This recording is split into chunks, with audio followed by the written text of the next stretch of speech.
రాష్ట్రంలో జగన్ పర్యటన ఎక్కడైనా జనానికి మాత్రం సమస్యలు తప్పడం లేదు. ఇవాళ కూడా తూర్పుగోదావరి జిల్లా గోపాలపురం నియోజకవర్గం దేవరపల్లిలో జగన్ పర్యటనలో ఆ పార్టీ కేడర్ వీరంగం వల్ల సామాన్యులు తీవ్ర ఇబ్బందులు పడ్డారు. దేవరపల్లి ప్రధాన రహదారులపై ఆ పార్టీ కార్యకర్తలు బైక్పై అతివేగంతో ప్రమాదకరంగా డ్రైవింగ్ చేస్తూ స్థానికులను భయాందోళనకు గురిచేశారు. బైకులు వేగంగా నడుపుతూ అత్యుత్సాహం ప్రదర్శించారు. బైకుల సైలెన్సర్లు తొలగించి భారీ శబ్దాలు చేస్తూ కూడళ్లలో స్టంట్లు చేశారు. బైకుల శబ్దాల వల్ల స్థానికులు, దుకాణదారులు అసౌకర్యానికి గురయ్యారు.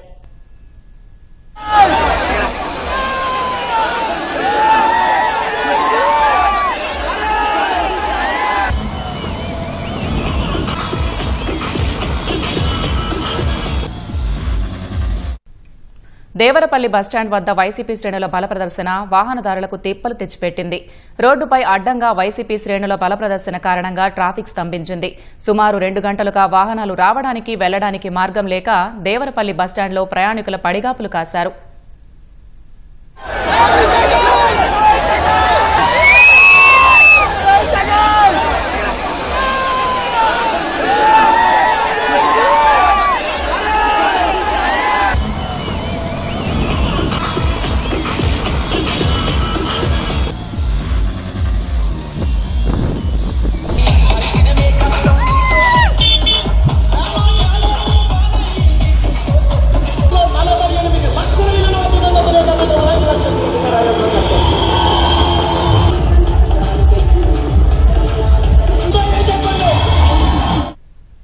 పొగాకు వేలం కేంద్రం వద్ద వైసీపీ శ్రేణులు రెచ్చిపోయారు. పోలీసులతో వాగ్వాదానికి దిగారు. జగన్ పర్యటన సమయంలో దొంగలు చేతివాటం ప్రదర్శించారు.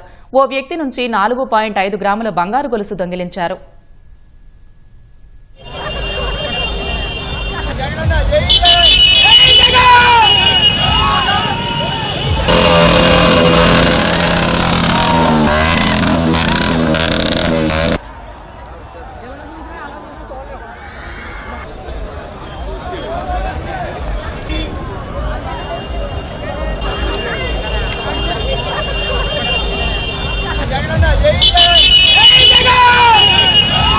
అంతకుముందు జగన్ హెలికాప్టర్లో దేవరపల్లి చేరుకోగానే కార్యకర్తలు హెలిప్యాడ్ వద్దకు ఒక్కసారిగా దూసుకుపోయారు. ఈ క్రమంలో హెలిప్యాడ్ వద్ద తోపులాట జరిగింది. బారికేడ్లు విరిగిపోయాయి.